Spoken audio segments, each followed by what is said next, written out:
27 жилийн хугацаанд нэг сэтгүүлчийн талаар хатуу хэлж үзээгүй.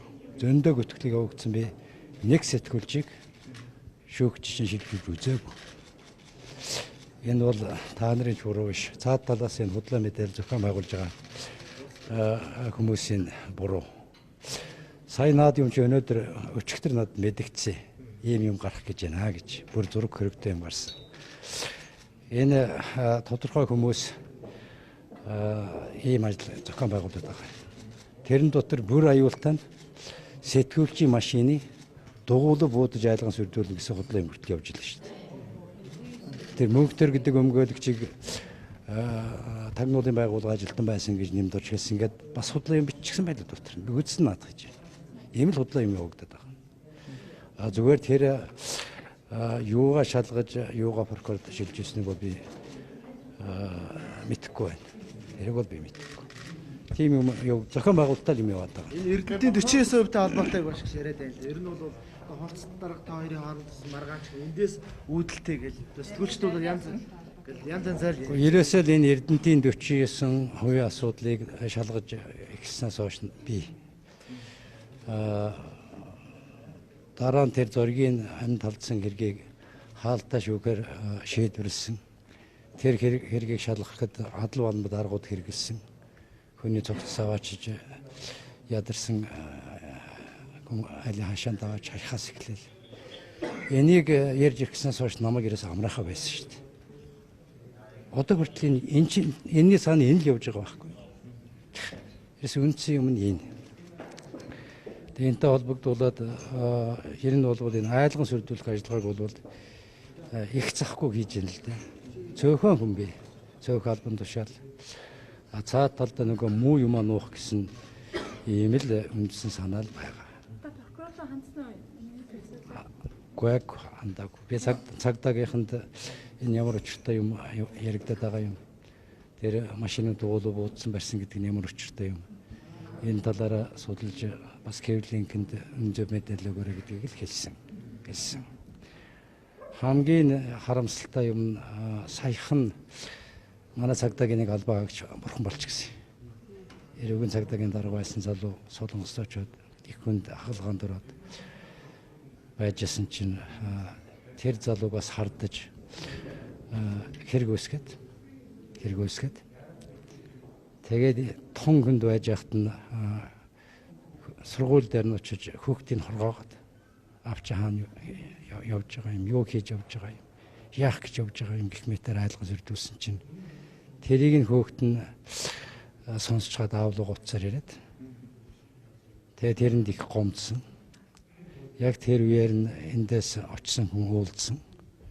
Тэгээд буцаж ирсний дараа 2 хоногийн дараа тархинтаа сусараад харвал Монголд ухаангүй ирээл бурхан болчихлоо. Ингэж л айлган сүрдүүлж байна. Тэр залуугийн нэрийг хүртэл наваад өнөөдөр тарааж байгаа гүтгэлэг дотор чи оруулсан байл. Энэ ер нь аимшигтай юм болж байна шүү. Уржигдэр болдыг аваачиж байцаалаа. Өчигдөр Батцаандан аваачиж байцаалаа. Өнөөдөр энэний цаад талаа чинь бол нэмдуржил гэж шургуулах гэдэг байгаа байхгүй юу? Өнөөдөр ийм юм хийж байна. Ийм л зоригтой юм.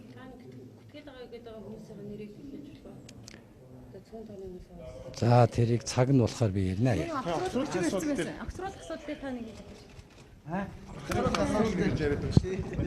Хөрлөөдрүүд хоёрыг огцруулна гэж санал тавьсан байлаа шүү дээ. Би тэгээ нэг юм дээр жаахан сая бас Эрдэнэттэй жаахан марцгын байдлаар ярьж байгаа гарч ирлээ.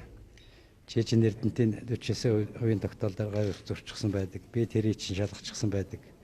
Чи намайг огцруулах асуудал тавьж байгаа чи ёс зүйтэй юм уу гэж утгаар тэгж л ярьж байгаа л гарч ирлээ.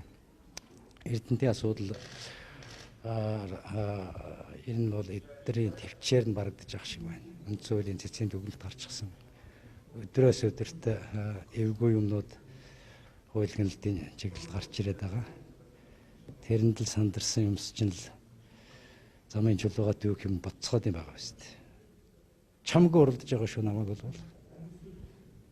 Миний хүүхдийн асуудлыг бүр 17 оны 1 сард миний нэг хөөхт нэг жоохон бизнес хийд юм л дээ. Тэр компаниудын материалыг хүртэл хууль бусаар татж авсан юм байж л шүү дээ. Надаар уралдаж байна. Миний таньдаг хүмүүсээр уралдаж байна. Сэтгэл зүйн асар их дарамтанд байлгахыг бодож байна. Энэ зориг амьд байхдаа нэг иймэрхүү байдалтай нэг бүтэн жил амьдэрсэн. Тэрийг та нар мартаагүй байгаа бах. Дашвалбар бурхан болох өмнө нэг жил яг ийм байдалтай амьдэрсэн. Дараа нь талигац зинэ бас нэг иймэрхүү байдалтай бүтэн хэдэн жил амьдралыг өнгөрөөсөн. Одоо тэр хүн надаар ирж яах гэсэн юм дотор бодогдож байгаа шүү. Надаар уралдаж байна. Хөөгтүүдээр уралдаж байна. Таньдаг хүмүүсээр огт надтай ямар ч хамаагүй хүмүүсийн бизнесээр хүртэл уралдаж эхэллээ шүү дээ. Тэр нэг Эрдэнэтэй холбогдуулж баахан параматериал нийлүүлсэн гэдэг чинь шал худлаа. Тэр 42 сая доллар гэж яриа шүү дээ. Тэр чинь надтай огт холбоо байхгүй.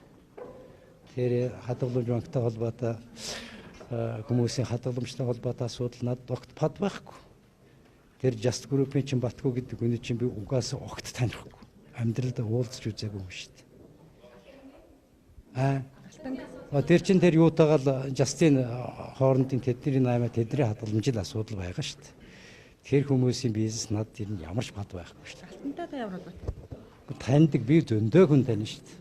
Чойл сүрэнгээс эхлээд од жаргалаас эхлээд ямар ч бизнес байхгүй.